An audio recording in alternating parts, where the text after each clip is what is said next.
أنت الله بالله بالمشروعان ما أنا قياسي كريم $60 waxa ay ka bedeli kartaa nolosha dadkan balse markii mashruuci la fuliyay ee dadka $60 bishii la siiyay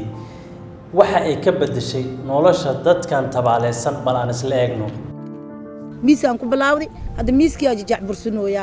imihii nolol maalmoodada ku heystaa wax ani kala haysan ma jirto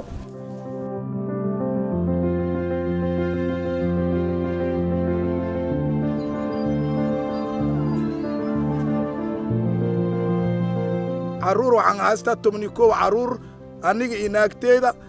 إن كستو عمولا إسكاي وحوجو إندهان ولا عمولا أهي حالتي هذا حمادي قريان هدا أركوسين حتى مكجورون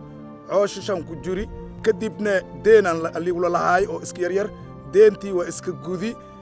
كدبنا إلمان دريو وحاس إسكا سميست أنا وأقصد درجتي كدبنا هنغوري وحين كديجا راشين أن كديكتي wixii kaleentana oo afkeeka babati aryan ku xooti wixii kale baaskiil halkan hadda hortiin yaalaan ku sameeysti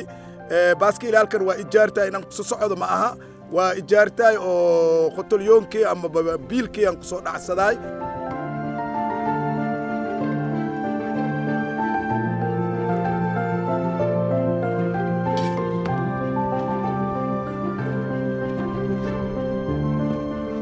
bisha labaadna waxaad u jeedin way malaayan u jeedinaan ku bilaw ganacsiga alxamdulillaah horta wax waa iiga siiyay dadka lamaad iskuul ilmo ku geystay dugsi ilmo ku geystay alxamdulillaah inta bilood kala soo dhacdana noloshayaan ku maareeyay ganacsi aan ku galay ma sha Allah noloshayda ma sha Allah waa afar caruur haysta dad qaar waxay ku dul noolaayeen dad kaga soo horeeyay kaamka ay ku dul noolaayeen qaar meel ay deeman ka qaadanayeen